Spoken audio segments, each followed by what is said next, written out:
So this video will be a review of how to multiply fractions. So we're just going to do a couple of examples together on this. We will start with the example of 1/2 times 1/3. So we do not have any mixed numbers, so we can just go ahead and multiply our numbers straight across. So we would multiply 1 times 1, which would give us 1, and 2 times 3, which would give us 6. There's nothing to simplify, so our final answer would be 1/6. Now that one was pretty simple, so let's move on to one that has mixed numbers. 1 and 2/5 times 2 and 3/9. So we know that we're not going to multiply our mixed numbers. We first need to change them into improper fractions. So to do this, we multiply our denominator by our whole number, so 5 times 1, and then we add our numerator, plus 2.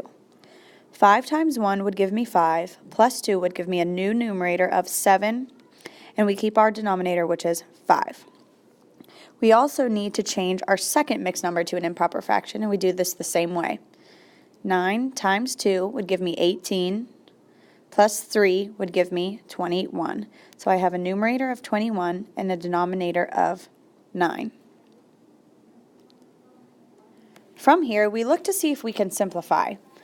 There's a couple ways to simplify. You can simplify the fractions like we normally would, so up and down and within the same fraction, or you can cross simplify. Okay? In this case, the only fraction we can simplify is 21/9. So we will go ahead and do that. We're going to keep our same fraction, 7/5 times, and we can simplify 21/9 by dividing both the top number, the numerator and denominator, by 3. This will give us a new fraction of 7/3. From this point on, we can multiply across. 7 times 7 would give me 49, and 5 times 3 would give me a denominator of 15. We realize that we cannot keep our answer this way because it is an improper fraction. So we set up our division problem. Our top number, our numerator, goes inside, and on the outside we have our 15, our denominator. 15 does not go into 4, but it goes into 49 3 times. 3 times 15 will give us 45. We subtract and have a remainder of 4. Our whole number is going to be this 3. Our numerator is going to be 4, which is our remainder, and our denominator stays the same at 15.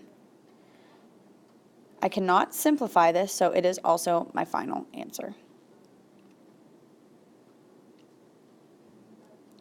Now, it doesn't matter if you simplify throughout the problem, like I did here, or if you just wait until the end. The only good thing about simplifying during the problem is that you'll be working with smaller numbers. We'll do one more example of multiplying fractions. We will work with 3 times 5/6. So we need to write 3 as a fraction. Since 3 is a whole number, we can put it over 1. Okay, 3 over 1 is the same thing as 3. Multiplied by 5/6. Now, we can look for something to simplify. And here, we can see that we could cross simplify 3 and 6.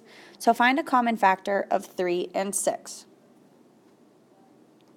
It would be 3. 3 goes into 3 one time, and 3 divides into 6 2 times. So now, instead of working with 3 and 6, we can work with 1 and 2. From there, we can multiply across.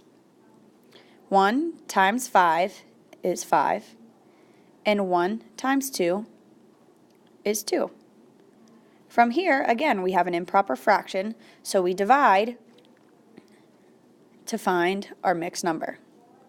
Numerator goes inside, denominator goes on the outside. 2 goes into 5 2 times to give me 4, with a remainder of 1.